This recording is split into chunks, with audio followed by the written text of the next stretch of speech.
There we go. Yay. Overheated. Bummer. But I think you kind of cut off where you were talking about the beginning stages of implementing ketosis and how that was challenging to change for yourself, but not for your family. Mm-hmm. Oh, okay. So it didn't cut off like too much, and I wasn't talking to myself for 10 minutes. So it was challenging, and it was something that I really wanted, and I felt in my bones that I need to go further, and I need to investigate, and I need to be more diligent about it. So I was. And little by little, I got there. And as I was getting there, I could feel, I started to feel like tingling in my hands, that I could feel almost like the fog clearing out, but I could like feel it, that it's clearing out. Like I'm going somewhere where I belong, and I'm things that I known and how I felt we are and we should be. I felt it like from being a kid, and I felt it in some of the darkest moments, even like being a teenager and stuff. And I was like, that we're all connected, we're all one. And there was such a clear understanding of it. But the reality was not meeting what I felt inside.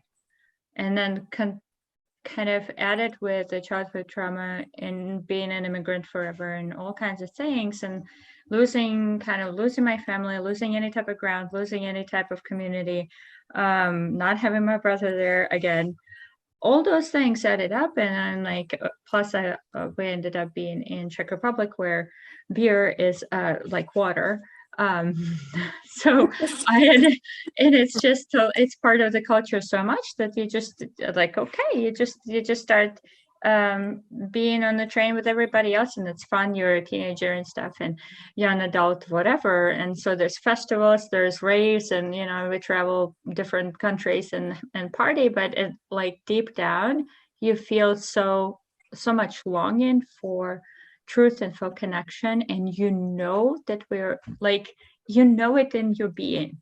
That's how it felt to me, that there is more, and that we're all connected no matter what, even without taking any type of psychedelics, any type of drugs. And when you're out, I remember actually seeing sunrise at different festivals, like the open air festivals, like giant, thousands of people, music blaring for days.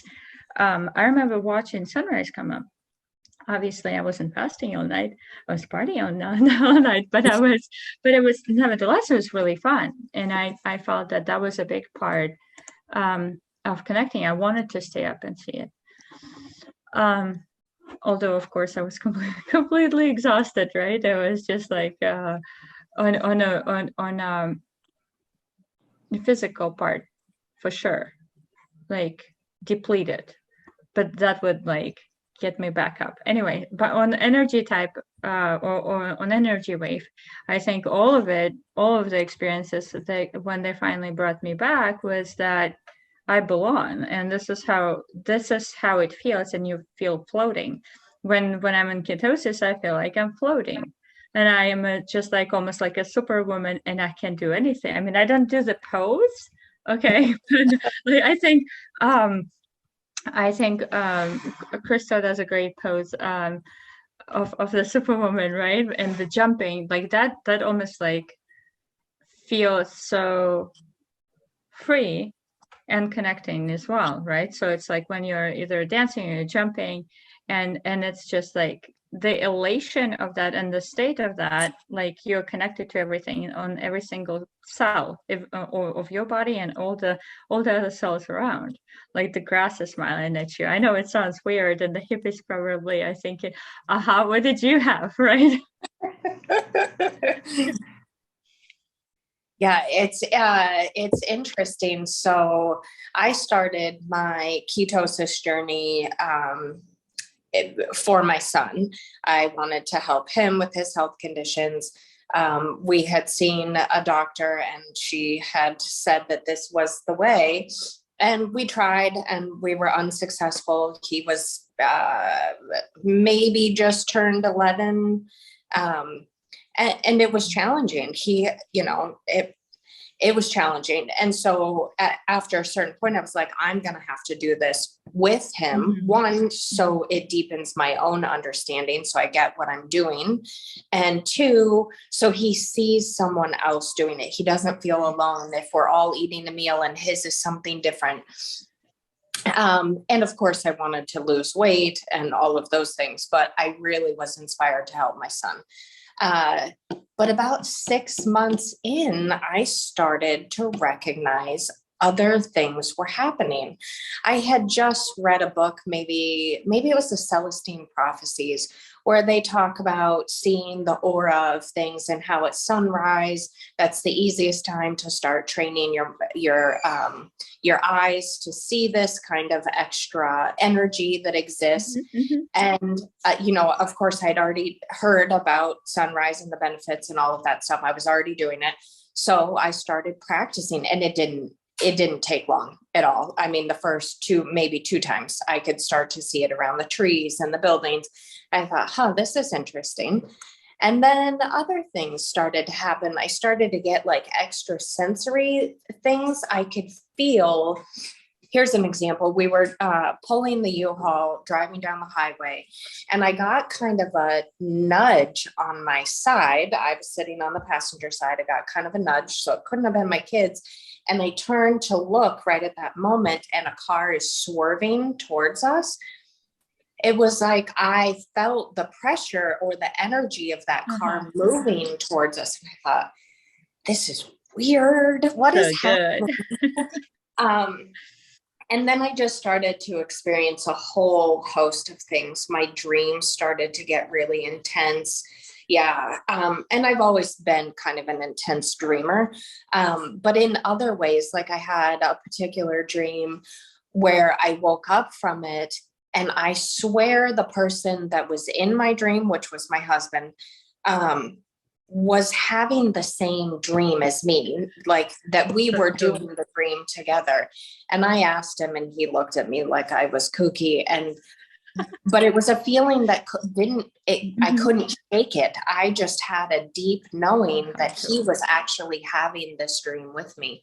And so the more I studied and the more that these things started to happen to me, I was like, this is incredible. And it inspired my energy work. So then I went to train for Reiki. I did my first level, and that intensified things for me. And then maybe about 8 months later, I did my second level, and my experience with my second level teacher, and then the other person who was taking the class with me, was so intense. And yeah, it's just, I mean, it's an incredible experience, but also at the same time, like my emotional trauma, I used to ruminate like crazy. If you said something to me, I would spin it in my head. And what did she mean by that? Go on and on and on. And I could do that for weeks on end and make myself so angry with you over nothing. Right. So that started to go away. My anxiety went away. My sadness, I don't know if I had technical depression, but I was sad a lot. I felt very disconnected from the world and from the people around me, because I was looking for validation outside of myself. But all of these things, just one by one, just started to slowly, It's like magic, isn't it? It's like a self-assembly mechanism. It's like, you put one piece of puzzle and then everything just starts kind of like coming in. It's like, if you remember 80s and 90s graphics of the either liquid plasma coming together or anything visual from movies or commercials or whatever of what the technology would be, right now, like 20-30 years later, where things self-assemble, even like the graphene oxide and stuff. And it is kind of like this. It's kind of like super duper puzzle, like bing, and turns on and everything starts blooming. It's wild. Yeah, it's fascinating, and it's hard to explain to someone who hasn't experienced it. But because I've tried to talk to my husband, and other people, and it doesn't quite click with them, because I think you have to experience it to really understand it. But I've talked with quite a few people in the community who've practiced either ketosis or fasting, and sunshine and grounding and all of these things that bring us back to our natural state. And they all have similar experiences of this level of connection that you just never had before. I'm sorry, I'm going to jump on a little tangent because it comes in as a visual. So knowing the data on Native American health in general is quite disturbing, because their connection was quite high. Yeah. So how in a very short amount of time on evolutionary scale, like I wonder if some of them still have that connection, even though their lives don't reflect it, and they do not necessarily practice the same practices that they have been for thousands of years. So I don't personally know anybody that I can talk to about on that topic that will be from native culture that will be open talking about it, because sometimes the dissonance is kind of thick and people don't, especially like with some of the people from Arizona, right, because they've been taken off from the tribes and went on the res, and that they don't know what their grandmothers did. They don't, it's lost in translation, unfortunately, lost in history. But the people in South America and the Amazon and everywhere else, I mean, they have such a deep connection in a way to so many things that we don't in Western culture. And I wonder if they experience the same intensity, or if they have similar experiences to what you're describing. I would think so. So I do have some Native American blood in me that goes back pretty far. So it would be a pretty minuscule amount. But my father, even despite his addiction that started at a very young age, would tell me stories about how, they would go to places like where the Civil War took place, or different historical landmarks, and he would have these wild dreams about being in the war, or having these deep connections, and it kind of scared him, of course, because I don't know that he fully understood what was happening.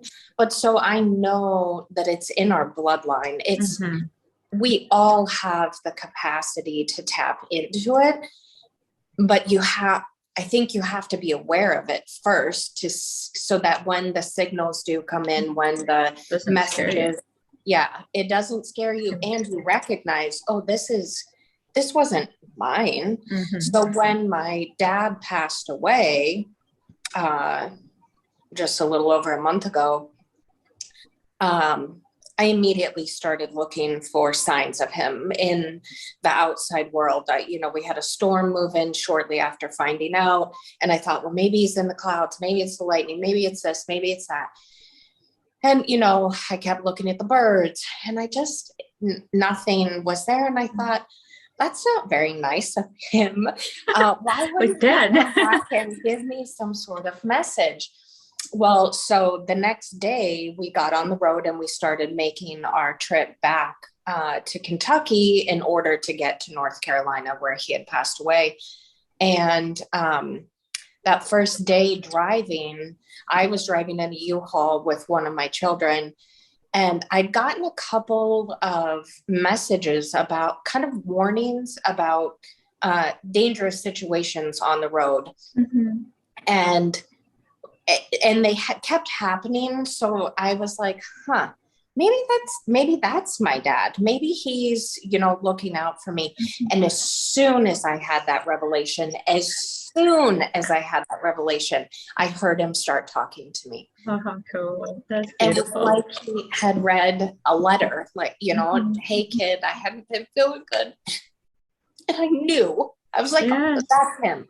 And I had no idea Thank the you, Dad. circumstances surrounding his death. Mm-hmm. They had just found him dead in his apartment. So it had been 4 or 5 days since I had last heard from him. So we knew, but I had no idea. Well, then we get to North Carolina and I talk to my cousin and my dad's brother. And they both had said that he'd been saying he hadn't been feeling well. So I knew that was him talking to me. So these messages come in such a variety of ways. You just have to be able to recognize that that's what it is that's happening. I wasn't talking to myself or making up this little letter that he read to me, or, it was really him. Yeah. It's beautiful. I'm so glad that he did come through and let you know, because it's such a hard thing when they go, and how we have so much attached that did not get resolved,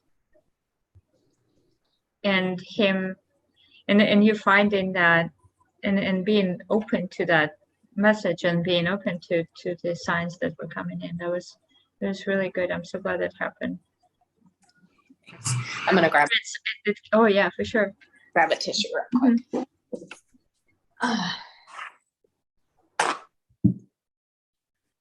But it can be so I wonder too sometimes, and that people that work with energy on a on a certain level have a way of sort of protecting themselves, because sometimes you can be bombarded with energy and information.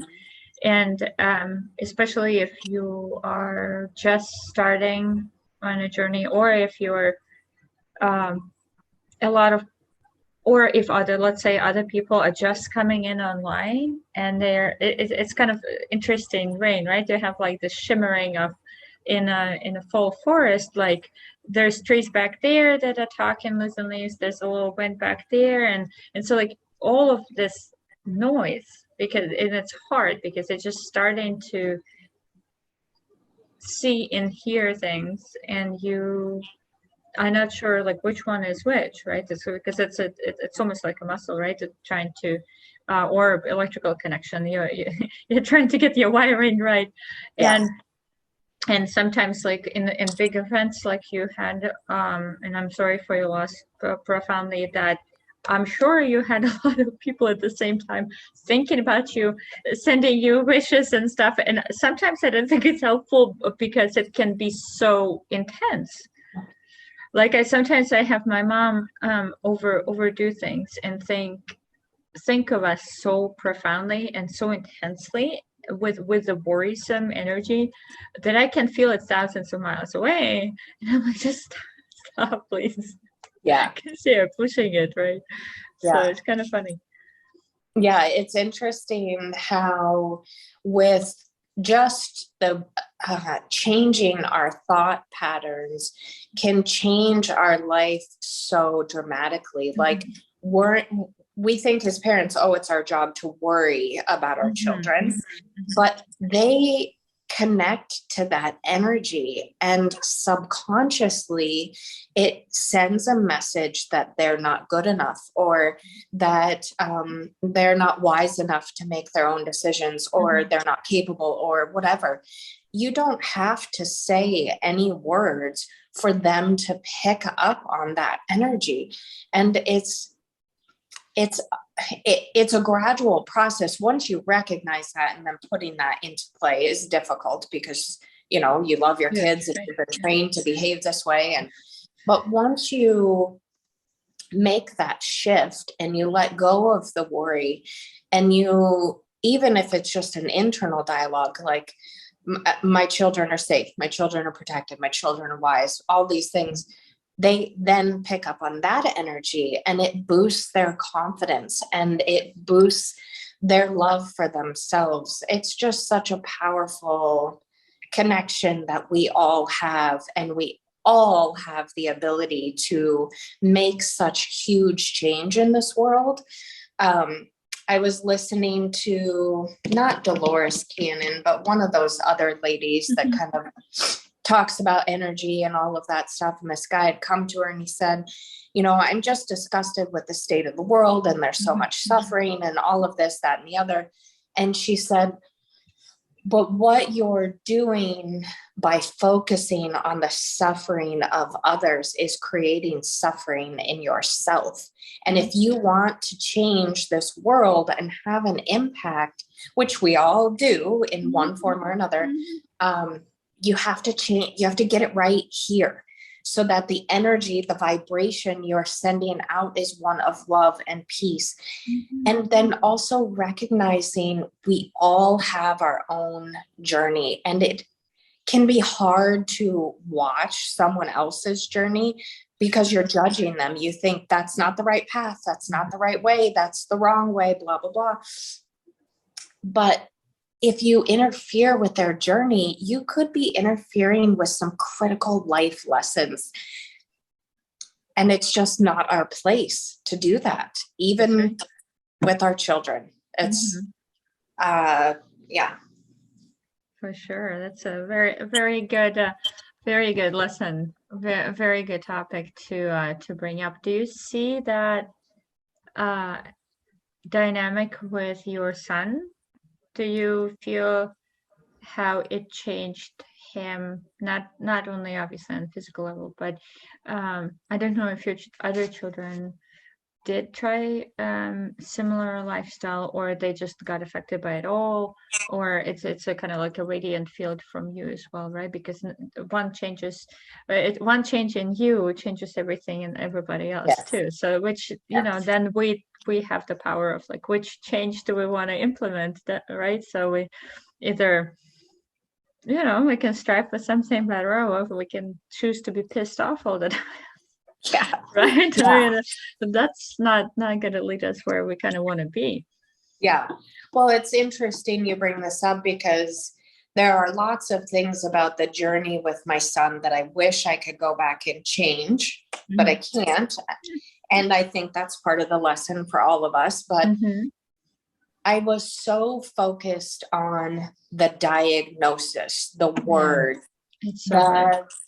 you know, and what that could mean for his future. And I repeated those words at home so much. And I saw him become depressed. And I was like, well, see, that's the diagnosis. There it is. It's showing up. And I attached to it so intensely. And the more I attached to it, the more I tried to control it. And the more I tried to control it, the more I pushed him away. And the more that we butted heads and fought. And I can't, you know, I'd ask my husband all the time, what do I do? How do I fix this? You know, I just want to be close to him and have this connection. And I just want him to believe in me and do what I say. And then I gave up on the healing journey out of disappointment and all these negative emotions. But as I started to let go of control, I started to realize that I was having a much bigger impact by letting go of the control. And then I stopped using the words, the diagnosis, and started feeding him just different ideas. So like the other day I sat down with the kids and I said, write down your 5 superpowers. And they were like, superpowers? What? We can see through the walls? I said, anything that you think that makes you a standout individual. If that means you can see through the walls, write it down. And so, of course, they wrote 5 things down. And I said, now write 5 things that you wish were your superpowers. Mm-hmm. And then, so they did that. And then we took their existing superpowers and said, how can you use those existing ones to create these new ones that you want? And the connections my oldest son made doing this simple 15-minute, process, I watched it shift something in his confidence. I watched, and both of us, like it's a feedback loop. When he starts to feel better, I start to feel better. And when I let go, he starts to feel more in control. And it's just, I know that he's going to be. That's so awesome. It's so beautiful. When you talk about, obviously, the journey that is so difficult, especially as a parent, and it just, there's such a layering of this, the controlling part and the director part and all of the brainwashing stuff that we have, that is, yes, you're becoming conscious of it, but it's hard. It's one of the hardest parts of becoming you, is this whole thing of, it's not only you, it's all the other things that that have been imposed on you, and you're already parents. So, I mean, for new parents, it's probably much, I wouldn't say much easier, but it's different. But for us in our kind of generation, and where our healing started after we already acquired enough trauma and after we already got our kids, right? So we have these bags and bags and bags of crap, right? So to deal with, and you know what you want, and like, I want this relationship with my child and I want this, but like letting go of control and getting things worked out in your own head, and probably one of the most challenging things that you can have, right? And as far as relationship building, where you come from, it's almost like a new chance every single day, because you today is not the same as you yesterday. And I want you to next, if you can speak of that, because it's a different, it's such a different evolutionary path, I think, for everybody, and how you then compare yourself to what, even a year ago, right? Even 6 months ago, you were a completely different person. And how this kind of like ignition, right? That it's a tiny little spark of light that just starts the whole thing on fire. And like, your relationships are different, you recognize patterns differently, you react within yourself so much different. And when you start letting go of control, and you flow, and you see things and you react on a different level. And the responding that happens in relationship, and when you, especially like when you see the patterns and you're like, oh, look at that flippy scenario is coming up, like, okay, well, 5 years, I can tell you what it would have been like. Everybody losing this stuff, having tantrums left and right. Or we can have sort of it's not really an adult conversation, but it's a completely different thing. And it just gets almost put away and brushed off, because it's not a reality scenario. It's kind of like one of those just bumps in the road that you used to do. And when your patterns change, and you see clearly, then you react differently, and then it dissolves. It's not even there. That highway is gone. It's pretty incredible. I think pretty early on in my sobriety journey, I read a book by Pema Chodron, and in it she talks about learning to die 1,000 deaths. Every day, every hour, we put other people in boxes, we put ourselves in boxes. And learning to let these ideas and beliefs and patterns, behaviors, all of it go. When it comes up again and you look at it and you're like, I don't like that. That doesn't resonate with me anymore. Don't beat yourself up because you did it again. Just say, oh, there it is again. I'm releasing it. Because the more we beat ourselves up and say, oh, why are you still doing that? it actually makes us hold on to it tighter. And so it becomes almost impossible to let go of it. But if you can say, oh, there it is again, you know, I must have maybe look at it a little bit deeper and say, is there something still that hasn't been quite figured out, why I'm still repeating it? But it's common when we're trying to change something to have little setbacks like that, to have these things kind of pop up again. And honestly, I think it's the universe's way of testing to see if you're really ready, if you've really grasped this concept and you're ready for the next one, or do you still have work to do in this area? And then if you do, it'll keep coming back to you. It'll keep popping up. Yeah. Until you're ready to move on. That's a beautiful thing too, with a thousand deaths. It's from, because I have a sobriety journey to go to as well. Plus, I mean, I'm a born Russian, so I mean, that's just like, you know, one of the first things when we moved to Prague, I was just thinking actually this today, how that was not only the architecture was different in everything, the streets and the dirt, the smell of the dirt, the smell in town, and that you didn't have the if you picture Oregon right now, Portland, where there's just people laying in the streets, passed out. So it's a very common thing in USSR back in the day. Not everybody, but men in general.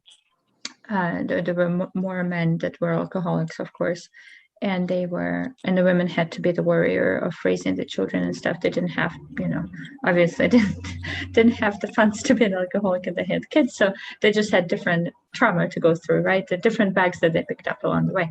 So the men laying in the streets passed out, like how awful of an image you have, or that they're roaming and they're, you know, completely drunk and stuff, and what it does to your psyche, because and how grown-ups men should be, and how like fragile they are, and how this is, the whole society is fragile and not what it should be. Not, because you know in your heart as a child what it should be, until they get it out of you in school or whatever, right? But we were talking with my brother how we had like about a kind of journey and things, and putting things together from memory, because he ended up being living and going to school at my grandma's across town, which, you know, he was basically there first grade through sixth. Monday through Friday, he'd be at my paternal grandma, and I was with my mom at home. So I was basically without my brother, 3 years old, which that when I first came to realize that was one of my big splits in life, is that I lost my brother and life changed so early. And that was a couple of years. It was 2019 or something that I saw it clearly, like one of the traumas that you see and you're like, oh boy, now we, like, how do you handle that, right? Because some of it you don't remember, or you don't realize what happened to you, and so you start peeling off the band-aids, and then you see what's there, and you see the scars, and you're like, whoa, that's what it was, and you realize what the scar was, or how it was caused. But there is a lot of kind of like in trauma, right? If you have really bad scarring, sometimes they go and they rip it off to clean it out, depending on like what's in there, right? Or if you have pus and stuff, or maybe there's just residual like glass and rock and stuff from an accident, they would peel it off or cut it out, clean out the wound, and then repair the tissue so it actually goes and repairs itself properly. So there isn't this kind of giant scarring that also hurts and gets infected all the time. So anyway, that was a little tangent, sorry. With him having his memories and my memories, and they're kind of like we're children, so like some of it you remember, some of it you don't, depending on how it goes, and how our connection has been so strong for all these years, possibly because we were in there next to each other all the time, and possibly like we all had to go through all kinds of different things in life. He had some issues with other things and drugs and whatever, that now coming back to it, how you deal with things. And you had to acquire some bags to be able to go through your lessons and go through many other lessons that you brought from your parents or from grandparents genetically, right? That somebody needs to go through and sort. I mean, even if they're not your bags, those are still things that you are not only a sort of part of you until you open the bag and then look at it and realize like, oh, I don't want to carry this. All right, I don't want to carry that pain. And there's so much of it. Like if you think of all the parents, grandparents, and go forth in the history of your family, and you're like, holy cow! Because if you think about the experience being stored in the body and then passed down generation after generation, then you think, okay, we have a big task, like a big task. And so every single thing is like a task. You open a bag and like, are we ready yet? Is there more dirty laundry in the bag? Yeah. Okay. I mean, we can either some of it, maybe we can patch up, clean up, right? I mean, air it out, and it's beautiful. It's a beautiful dress, but maybe it's just like not ours at all, and we just leave it be and let it go. It's interesting that you bring this up. So after I heard my dad say those words to me while I was driving, maybe about an hour later, I felt just like a huge weight had lifted off my shoulders. I felt kind of joyous, which felt odd knowing I just lost my father, but I felt lighter. I felt clearer, cleaner. And it took me a couple of days to process what that emotion was. And I kind of discovered that with his passing, he took a lot of it allowed me to let go of some of the things that weren't mine. The anger that he carried, because he was a very angry man. I had taken that on, and it wasn't mine. It wasn't mine. Like in my heart and in my soul, who I am, I know I'm a kind person. I'm caring. I'm thoughtful. I love people. And so he took it with him when he left.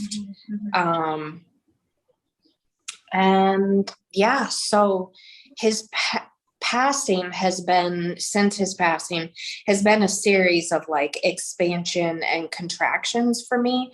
That was a moment of real expansion. And then I felt myself pull back a couple of times, maybe wanting to hang on to it a little bit, maybe out of fear that if I let it go, I'll lose my connection to him. But then a little more expansion, little contraction, little more expansion.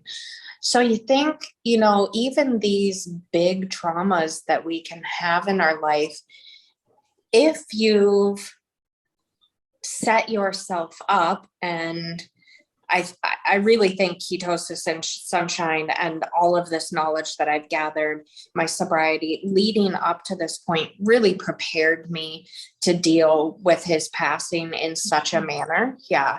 Had he passed even a year earlier, it would have been an entirely different experience, and not because we had repaired anything in that time. He wasn't a man I could speak to very easily. In fact, one of our last conversations, he got, I wouldn't say pretty upset, but he expressed his irritation with me for simply asking questions about his childhood, about his parents. I didn't know them. His dad died before I was born, and his mother died when I was, I think, 8. And he never talked about, this is funny, when I went to fill out his death certificate, or not his death certificate, but at the funeral home to get him cremated, the lady is asking me, what's his mother's name? I said, I don't know. I called her Pat, but turns out her name was Evelyn.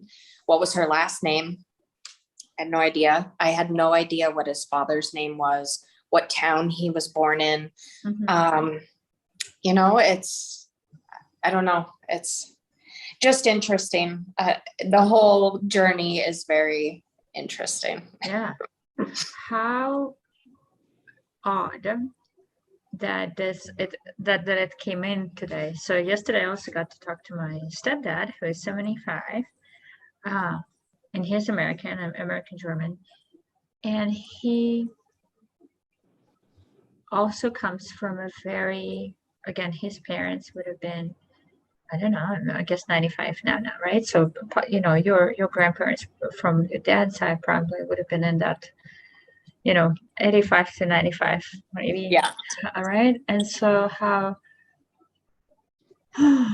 poor kids, how difficult and different it was for them, because they were also packing their bags and collecting all this stuff and carrying stuff without tools to deal with it, completely without tools to deal with it. And then on top of it, they've been thrown a wrench of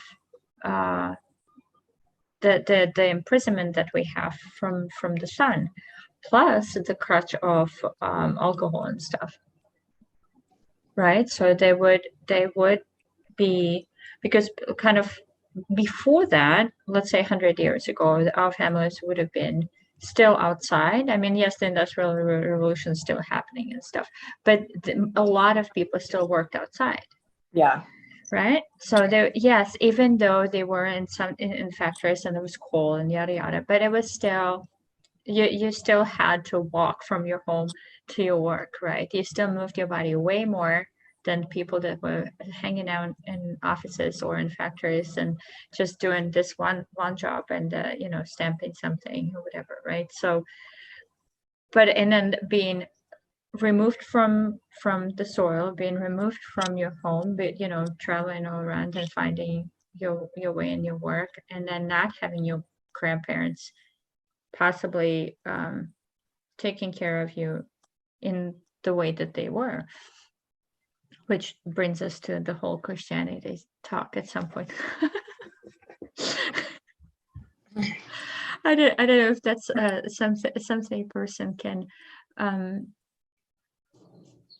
open up, you know, crack a can on that, or should we just like put the lid back on, because it's a interesting thing of going through the things that they knew, the things that were the people's knowledge as well. We had kind of an interesting blend in New Society where the grannies knew what to do, right? I mean, they used herbs all the time, and they used all kinds of things to heal, you know, to heal and take care of people, right? You have constipation, do this. You have a wound, do this. Before our world completely changed into what it is now.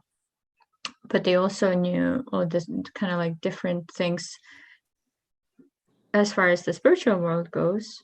They just, some of it was kind of upside down.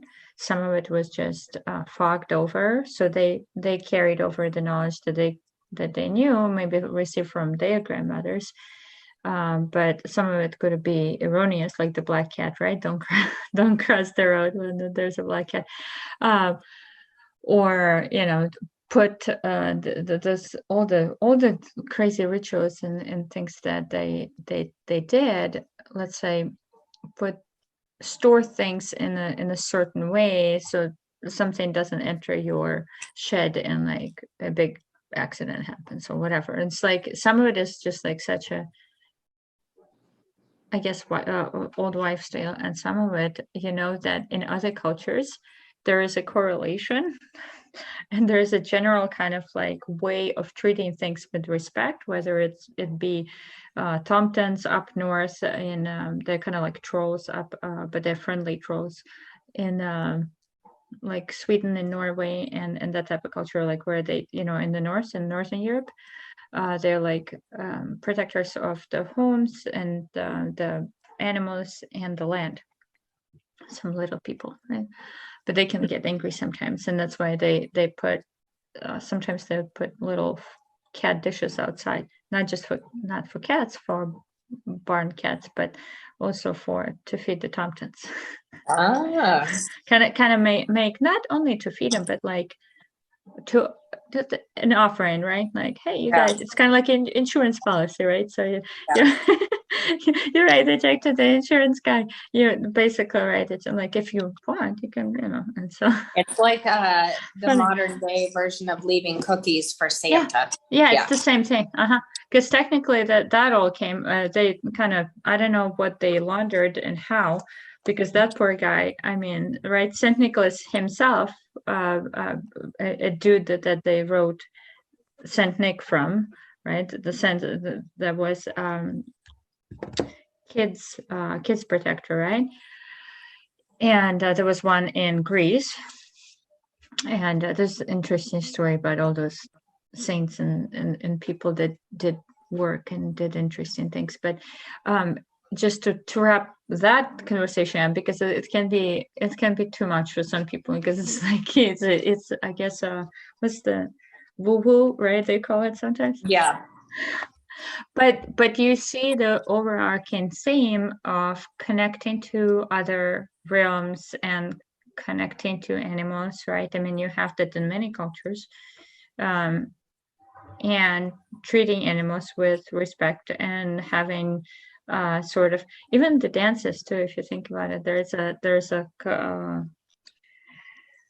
the one that in many cultures they do celebrations when they do rituals or whatever, and a lot of it has to do with harvest, and the crops and stuff, right? Because people, that's what they used to do, right? They would have that they grew enough and things would be kosher enough for them.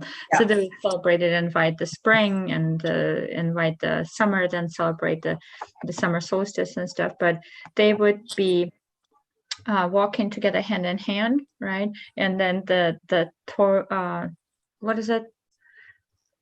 You know the word from physics. I'm mixing three languages right now, but the torque, it's kind of like a torque, but the torque force that you're generating when you're going in circle. It's kind of like a magnetic force, but anyway, there's a different formation.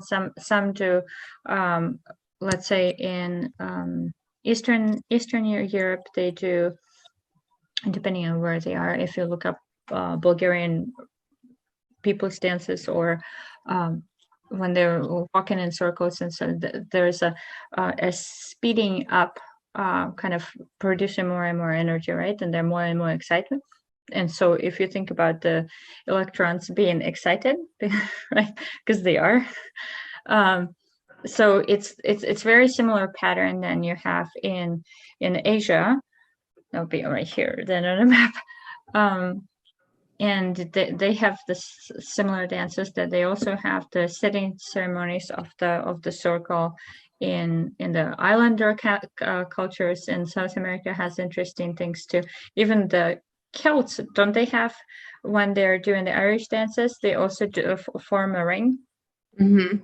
Kind of, there's all this different, and when you overlay it with the rhythm, that's also very interesting, because if you're dancing with somebody, you are normally open to their energy too, right? So you kind of have to, and so it's that whole entanglement, right?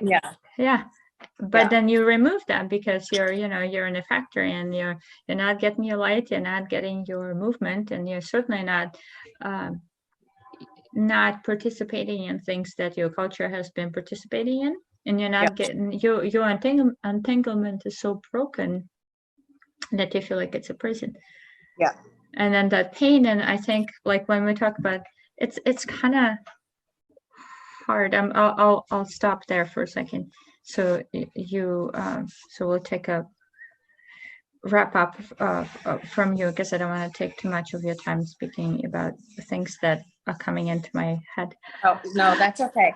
I just think, I think that over the last 100 years, there has been a real shift in the way humans and especially Americans, it seems like Americans move at a faster rate than maybe other countries do, but to shift our focus from Family. what brings us connection, shift our focus from family and from the sunlight and nature and all of these things onto things that don't matter.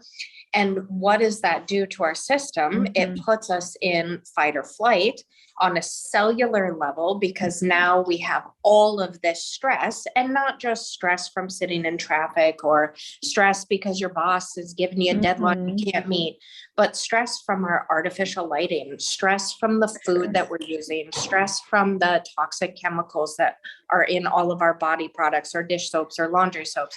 These are all stressors. And so you'd be hard pressed outside of probably the biohacking community or the ketosis and sunshine community to find people's systems that aren't under some level of stress, some fight or flight on the cellular level. And when your system is in a constant state of fight or flight, you can't perceive anything else. You can't have a normal conversation with someone else. You're looking to butt heads and prove that you're right, or you're looking for differences instead of similarities. You can't sleep well. You're like, oh, who cares if my kids are on their devices for 15 hours a day? I have to focus on work and feeding us and putting gas in the car. It's simple, yet a little complex. There's simple solutions, but putting them into practice can be a little complex because of the world around us. You really have to be able to stand on your own 2 feet and say, this is how I'm doing it for me, and be able to cast aside the comments from other people and, why are you doing that? That's ridiculous. You know, that causes whatever it is. And say, these are my choices, and not argue about it or have to prove anything. And it takes time. I mean, but you have to be willing to take that first step and step out of what the rest of society is doing. Because even for the children, you know, going to all these campgrounds and pools and beaches and all the places we've been, children are sick. I bet. Sick. And we're not just talking overweight, but there's speech delays, there's developmental delays, there's children still talking like babies at 11 years old. There's, I've seen quite a few kids with Tourette's, like my son, which 10 years ago, it wasn't like that. I mean, but yeah, as you said, even 10 years ago, it was not anything common, right? So the wake up call is like, or that the alarm to wake up, it's been going on long time. Yeah. Because the things that I don't really know how, in a way you said it so beautifully, where you can't see once you are so stressed. There's on a biochemical level for you, there is no way of seeing it until you reach kind of a better state. And sometimes it probably does come with enough trauma for you to be pushed to that side. So it starts almost flickering, right? So something needs to be pushing you into a side where you're going to be choosing, and you're going to be doing the things that are being projected onto you, or you're going to be standing up and doing something for yourself and pulling yourself out of that hole. Because it is kind of a hole. If 10 years ago, 20 years ago, we didn't have, I've been here for, I think, 17 years now, and the stuff that we see now, and it is shocking. And it was shocking even before, like when I saw so many adults doing the things that they're doing, and and the culture, the diet culture, I think, kind of spoiled it all, because for some people it is the, what is it called, the turnaround. They're so sick they can't see it. Yeah. They're so sick they can't. Yes, you can sell them a membership to the gym, but they will never show up.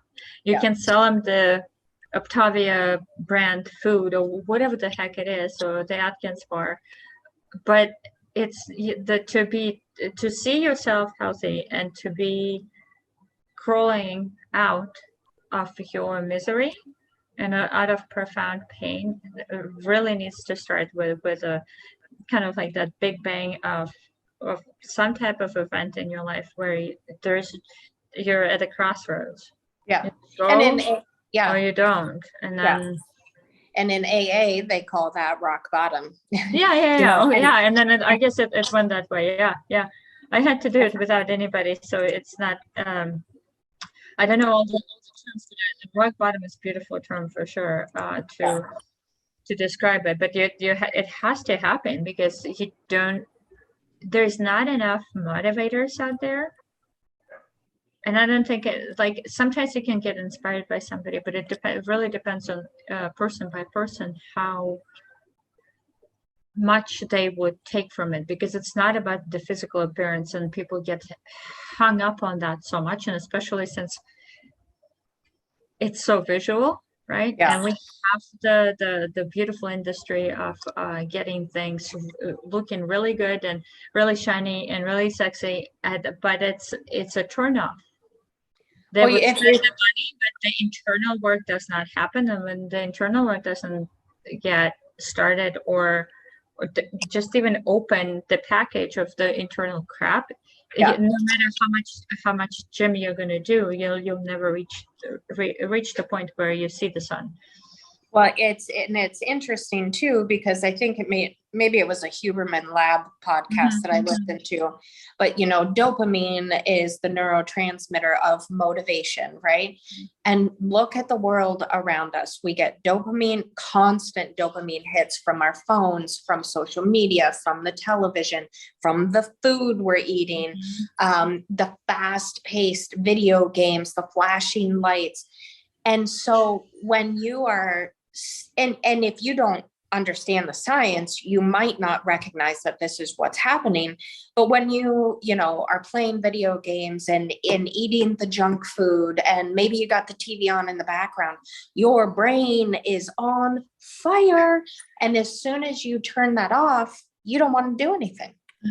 You're like, oh, that's boring. Who wants to go for a walk, or who wants to go lay out in the sun? Simple things. Boring, who wants to read a book, right? How many times have you had like just downloads and the aha moments when you're in the sun, or like the spontaneous, like, oh, duh. Probably every day. Every single time, right? And it's just like, even when I burned my phone out there earlier today with you, it's just like, oh yeah, that felt good, and that went away, and it's just, but the idea that it's boring, or that the addiction to dopamine, it's pretty hardcore in society. Yeah. I mean, really hardcore. Yeah. And how, I mean, I don't want to sound, what's the buzzword, the conspiracy, but at the same time, when you see how much change has happened, and that there has to be some of a connection, and how we were just talking about how the society went, and how our grandparents felt, and how much weight and pain they carried, and then to our parents, right? I mean, they started possibly opening up here and there, thank God to hippies and other things, but in just the world being more connected, right? There was more travel, also, right? I mean, that helped a lot when we started exchanging information, and people are like, oh, look at that. But because I bet those your grandparents and the people before felt quite trapped, especially with the whole Second World War going on. I mean, that is not easy stuff to carry with you. Yeah. And now what we have, and it's interesting how many things are available to us, yet we choose to be slaves to all of this, to the games, the food, the entertainment and stuff like that. Yeah. It's Well, crazy. to bring it back to what you had talked about earlier, the Native Americans, Mhm. think about when we, or the government, or however you want to phrase it, said, okay, we're going to take you from this area and we're going to put you on this land. And we're going to give you access to flour and sugar, and we'll give you this. So all we had to do was change their natural living environment, confine them to, but we'll give you thousands of acres, Yes. but this is where you And get trailers. to live. And here is the food you're allowed to have. How quickly they became sick. Yes. And so if it's slavery 101, right? I mean, you do this, you do that, and then like 2 generations down, you're done. I mean, yeah, we could talk about some predispositions or whatever. They're really red cheeks. Yeah. Are you thirsty? Okay. But how quickly it changes. It's I think the conversation about Native Americans is so it's a sensitive thing, but I wish there were people with big audience that would talk about it without spinning into racism or the next idea of, you know, media propagated thing or some repatriations or whatever, but from a perspective of what has been. No, I'm talking to Miss Kelly, but I have a microphone right here, and Miss Kelly is right there. You want to say hi? No. Okay. She's beautiful. Look how she's shiny. Yeah. Okay. Do you want electric lights? David calls electrolytes. He calls them electric lights. Oh, I like that better. I like that too. I think it's just genius, and like, I think Ultima should give him a little scholarship because electric lights is the best, and it makes so much sense. The other day, Aaron was in the field all day, and he chucked like I think it's like a 2-gallon thing, like a camping water thing, and he also had a 32 or 52 ounces or whatever of electric lights mixed in, and he drank all of it in that day. But it's crazy that there's no shade, that he's out in the wind, and it's like basically heat index of 100 and he's feeling fine. Like, okay, things can be done. You know, it's but then when he's not and ketosis, things really change quickly too. It's like it is crazy. And I mean, like, he's a little older than me, so I think genetics also play a role in that too, because we were still fed regular butter, regular sour cream, that you know the sour cream that my mom loves, and you put the spoon in it and it stands because it's made from cream. It's not the soupy stuff that's diluted and then there's the guar gum in there. It's an actual sour cream that, you know, sour cream. And all the like the stuff was a little cleaner because it was just coming from the eastern part of the non-developed countries. But and then you come to the States and you say, okay, so you guys are so developed, and there's 1/8 of the store of normal food, and the whole 7/8 is just trash in boxes, right? And that's just insane. So Kotia Port, I'm listening to you as I am. Sorry. Well, this might be a good place to wrap it up for today. I think we covered quite a bit. I would love to have. Oh, something went wrong. David, something.